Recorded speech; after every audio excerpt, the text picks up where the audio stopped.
Em destaque no Panorama CBN, temporal castiga Recife. Anvisa endurece regras para canetas emagrecedoras. Especialistas avaliam medidas do governo para tentar conter a alta dos combustíveis.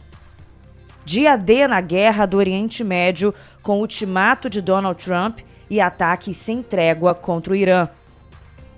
E após feito histórico, missão à Lua começa a voltar à Terra. Panorama CBN. Oi, tudo bem? Eu sou Bianca Santos e esse é o Panorama CBN da manhã de terça-feira, 7 de abril de 2026. Eu te conto em menos de meia hora o que de mais importante acontece no Brasil e no mundo. Vamos juntos.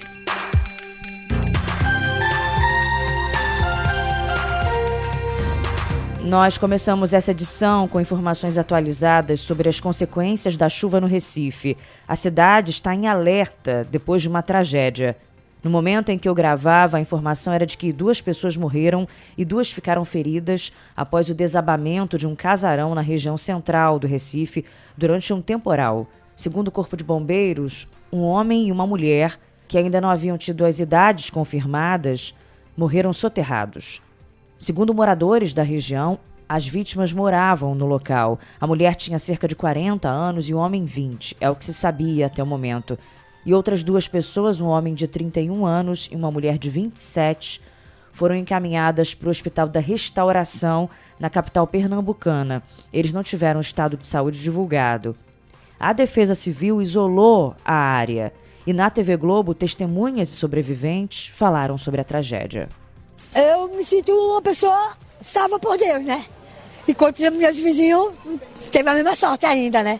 Porque uns estão nos hospitais e um está ali no estado de morte, né? Era como se fosse de risco aí, porque a gente já vinha dizendo para ele sair daí, que aí ia cair, estava em risco de desabar. Quando a gente chegou aqui, meu irmão estava lá dentro também e já juntou a população todinha, ajudou, arrancou, um tirou, outro botou a esposa dele do lado, meu irmão ficou lá dentro ainda, tentou tirar meu irmão e foi na hora que chegou guarda, SAMU, bombeiro, chegou tudinho para ajudar. Quando eu vi o estrondo, eu desci para ver o que era, como toda a comunidade desceu. Quando nós chegamos aqui, se deparamos com essa tragédia. Toda pessoa tem direito à moradia. É digno. O mínimo é uma moradia. Por causa da chuva, a Universidade Federal de Pernambuco e a Rede Municipal de Ensino suspenderam as aulas hoje. A Agência Pernambucana de Águas e Clima emitiu um aviso meteorológico válido até às 11 da noite de hoje, com alerta de pancadas de intensidade moderada a forte para o Grande Recife e para as zonas da Mata, Norte e Sul do estado.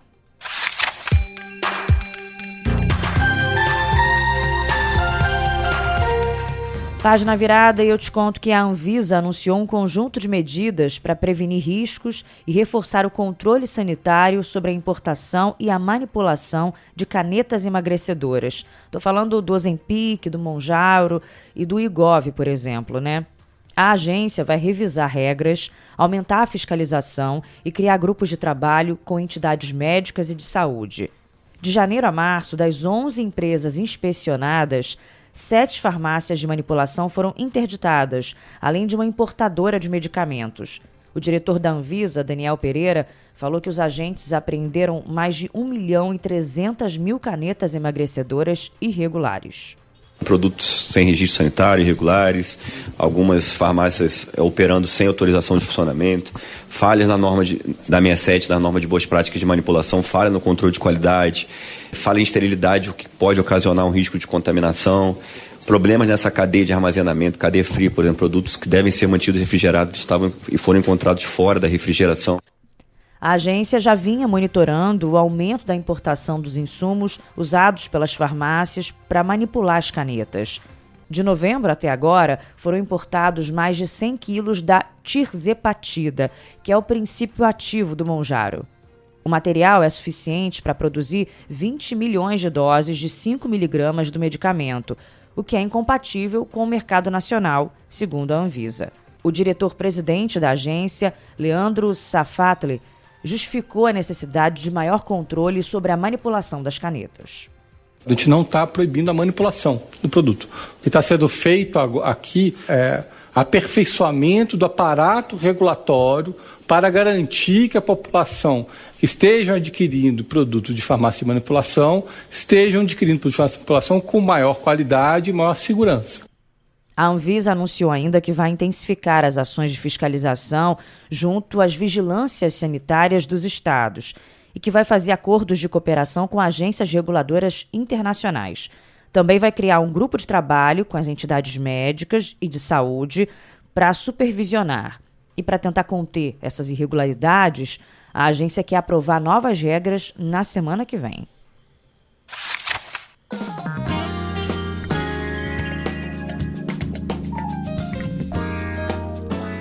O governo Lula anunciou um pacote de medidas econômicas para tentar conter os efeitos da alta do petróleo no preço dos combustíveis e das passagens aéreas. O Leandro Gouveia contou no Panorama da Noite e eu atualizo para você, tá? Vou contextualizando aqui. A iniciativa anunciada zera a taxa de querosene de aviação, concede crédito a empresas aéreas, dá subsídio ao óleo diesel e subvenção extra ao gás de cozinha.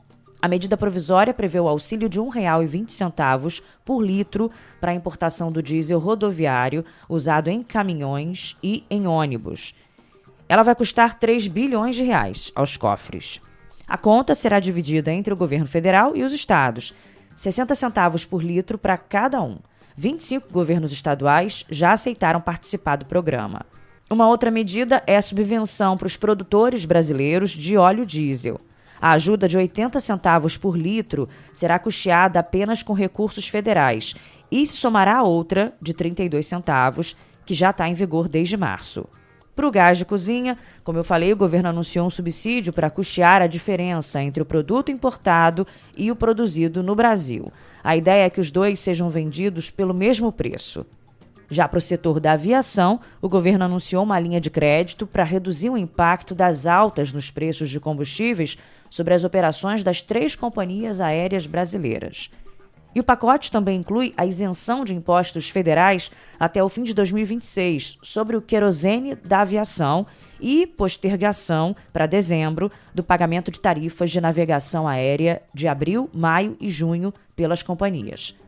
Essas todas medidas somadas vão ter um custo de R$ 31 bilhões. O ministro da Fazenda, Dário Durigan, disse que o impacto das medidas vai ser compensado pelo aumento da arrecadação e a meta fiscal desse ano será mantida. A gente tem uma série de receitas extraordinárias que nós vamos perceber esse ano em razão do próprio aumento do preço do petróleo. Uma delas, a União, é dona de petróleo e faz leilão. A própria União, ao leiloar, ao vender óleo, vai arrecadar uma quantia maior. Empresas que fazem venda do óleo, seja dentro do Brasil, seja fora, têm um faturamento maior. Portanto, lucro maior, pagam mais imposto de renda e CSLL. E o imposto de exportação que nós colocamos na primeira geração de medidas aqui, que previu uma alíquota de 12%, pelo menos enquanto a gente tiver com o preço do petróleo descalibrado. Isso, além de desestimular a venda, faz com que a gente também tenha um aumento de renda no país. Bom, o pacote foi recebido com ressalvas por especialistas de várias áreas de energia e essa atualização que eu trago para você. Lendo o jornal Globo, eu vi o que disse o Pedro Rodrigues, sócio do Centro Brasileiro de Infraestrutura. Ele falou que as medidas foram desenhadas principalmente para amenizar as perdas da Petrobras diante da defasagem de preços, né? E nesse sentido, como há muita incerteza em relação ao comportamento do petróleo no mercado internacional, o pacote pode não funcionar, porque há dificuldade das empresas em prever como que a commodity vai se comportar daqui para frente. Para Marcos Délia, sócio-diretor da Lédio Consultoria, o pacote foca no preço ao consumidor, mas deixa de lado a garantia de abastecimento. Segundo ele, as medidas não asseguram o suprimento de combustíveis no país. E, em meio à crise dos combustíveis, o Cláudio Schlosser, acho que é assim que fala o nome dele, que é o atual diretor executivo de Logística, Comercialização e Mercados da Petrobras, na verdade não é mais, foi destituído. no meio dessa crise dos combustíveis provocada pela guerra no Oriente Médio, né? A decisão foi tomada na reunião de ontem do Conselho de Administração da Petrobras, de acordo com fontes ouvidas pelo Globo, e a estatal confirmou. Em nota, a Petrobras disse que o colegiado aprovou o encerramento antecipado do mandato dele com vigência imediata. É a primeira baixa do alto escalão da companhia, provocada por uma crise na gestão de Magda Chambriard.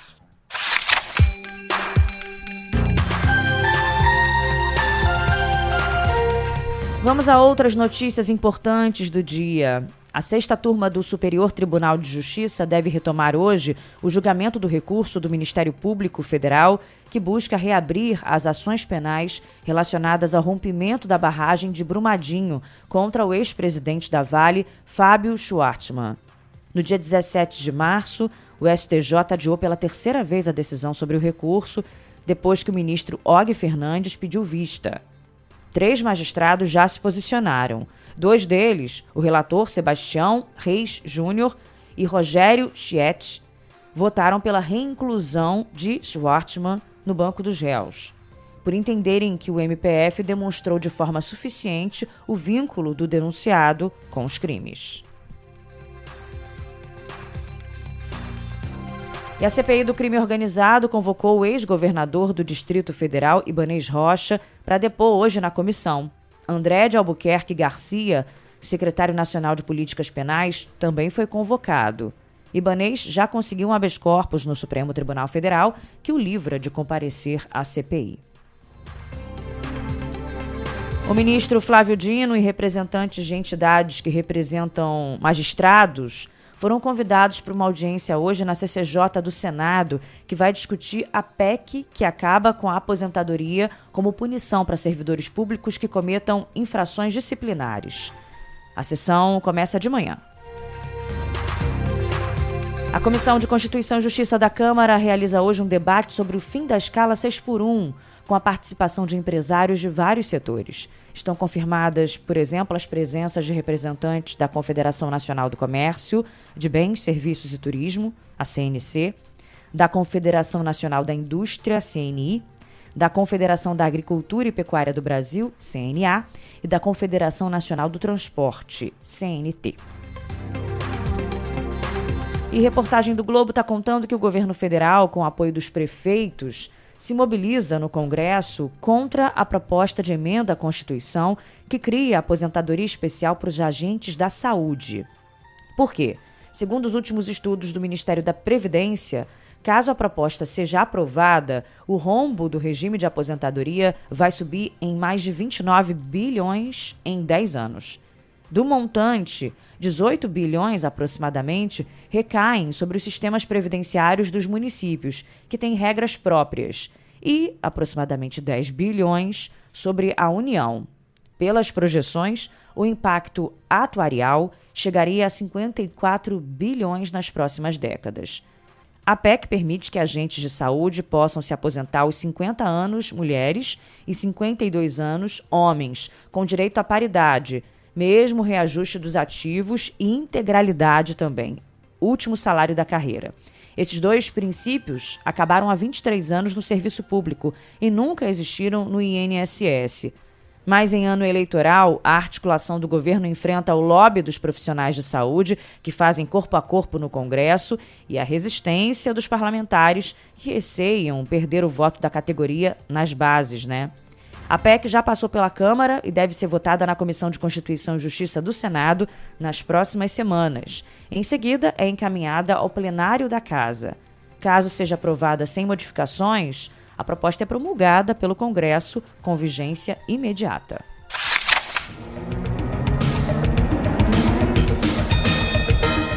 Vamos aos destaques internacionais, falar sobre o dia D da guerra no Oriente Médio.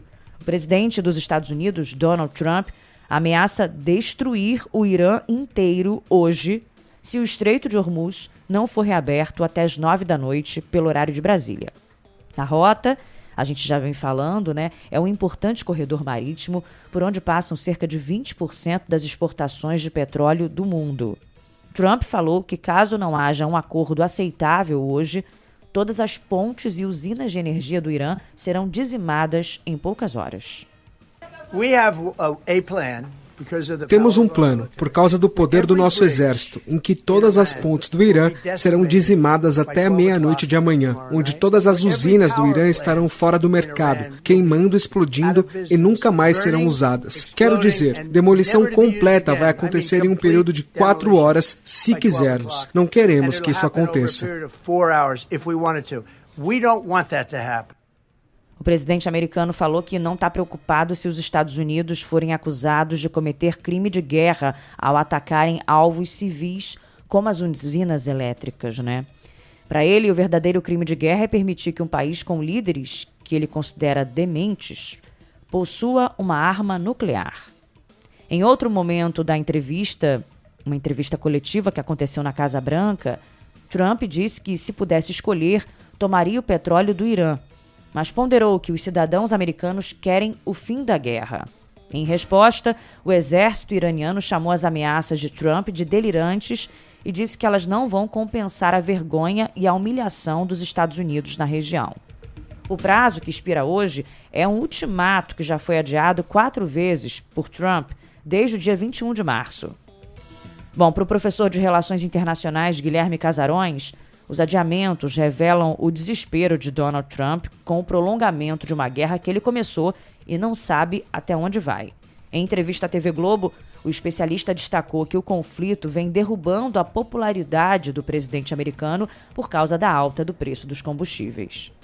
Eu estou morando aqui nos Estados Unidos e tenho sentido no bolso os efeitos da guerra do Irã, uma preocupação do eleitorado mais amplo do Trump, que tem a ver, sobretudo, nesse momento, com o preço da gasolina, que ultrapassou os $4 em vários lugares dos Estados Unidos, o galão de gasolina, que é um baque importante, sobretudo considerando que esse ano a gente vai ter eleições de meio de mandato, em que a popularidade do presidente americano vai ser testada nas urnas nas eleições para o Congresso. Ontem, o governo americano e o regime iraniano rejeitaram um plano de cessar-fogo elaborado pelo Paquistão. Hoje, a guerra continua com ataques sem trégua contra o Irã. O aeroporto de Khorramabad foi alvo de um ataque conjunto Israel-Estados Unidos. A capital, Teherã, foi atingida com uma série de bombardeios. Jornalistas de agências de notícias confirmaram que ouviram explosões na parte norte da cidade. Israel pediu que os iranianos não viajem de trem nesta terça-feira. E o presidente iraniano disse que milhões de iranianos estão prontos para se sacrificar pelo país. Vamos falar agora da missão à Lua. Os 4 astronautas da missão Artemis II começaram oficialmente a viagem de volta à Terra depois de completar o sobrevoo da Lua. Perto das 8 da noite, como estava previsto, a nave passou por trás da Lua, perdendo o sinal com a Terra por cerca de 40 minutos. Nesse período, a tripulação atingiu o ponto mais distante que um ser humano já viajou no espaço, mais de 406 mil quilômetros da Terra. Depois do apagão, a primeira mensagem da nave veio da astronauta Christina Koch. Houston, teste de comunicação. É muito bom ouvir a Terra de novo, ela disse. Depois do feito histórico, os astronautas foram cumprimentados pelo presidente americano numa chamada de vídeo ao vivo. Durante a conversa, o presidente falou que não há nada comparado ao que a tripulação está fazendo e destacou a liderança americana na corrida espacial. Ele reforçou que a Lua é apenas o começo e assinalou que o destino final será o planeta Marte.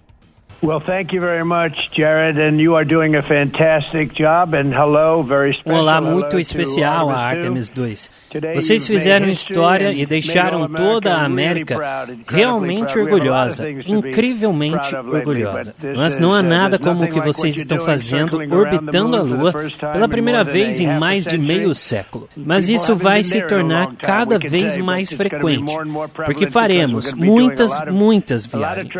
E no fim, vocês vão realizar a grande jornada até Marte. E isso será muito empolgante. A América não será segunda para ninguém no espaço. E nem em tudo mais que estamos fazendo. Continuaremos a liderar tudo isso rumo às estrelas. Trump perguntou como é que foi a sensação de ficar sem comunicação com a Terra. O piloto Victor Glover respondeu que fez uma pequena oração, mas precisou continuar trabalhando nas observações científicas. E a Christina Koch primeira mulher a sobrevoar a Lua, especialista da missão, foi enfática sobre as perspectivas globais e o recorde de distância que eles percorreram. Acho que um dos maiores destaques foi voltar do lado oculto da Lua e ter os primeiros vislumbres do planeta Terra novamente, depois de ficar fora de comunicação por cerca de 45 minutos. Isso realmente faz você lembrar como temos um lugar especial e como é importante que nossa nação lidere e não apenas siga na exploração do espaço profundo. A previsão da NASA é que a nave saia oficialmente da influência gravitacional lunar e volte a ser puxada predominantemente pela Terra hoje, às 2h25 da tarde, isso pelo horário de Brasília. A missão agora está na reta final, com foco voltado para os sistemas de suporte à vida e preparativos para a reentrada atmosférica. O pouso está previsto para sexta-feira, às 9h07 da noite, no Oceano Pacífico, próximo a San Diego.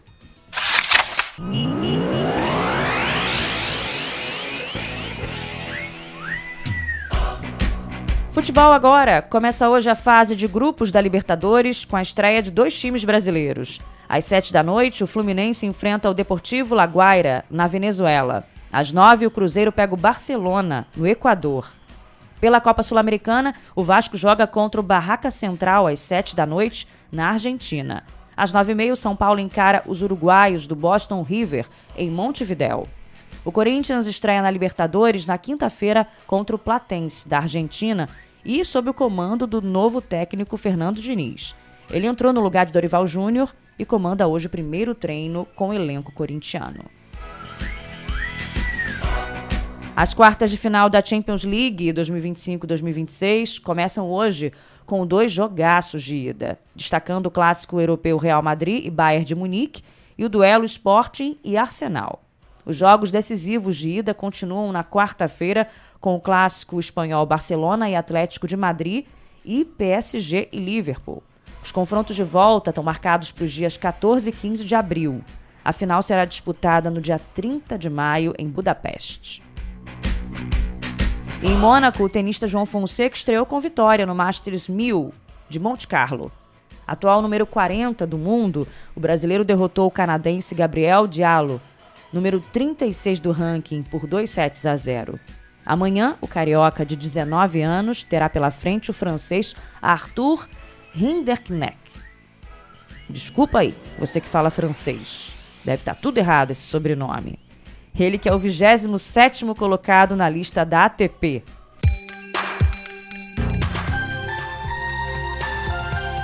E assim a gente encerra o Panorama CBN da manhã de hoje. Eu, nosso DJ Reginaldo Pires e o editor Edmilson Fernandes. Você faz parte desse time também, né? Pode falar comigo quando quiser. Pelo Instagram, biancasantos.bia, por e-mail, bianca.santos@cbn.com.br, lá na caixinha de comentários do Spotify também. Não se esqueça do Panorama CBN da noite com Leandro Gouveia. Um beijo, obrigada pela companhia e até amanhã.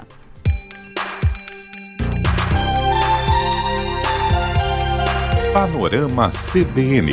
As principais notícias do dia em menos de meia hora.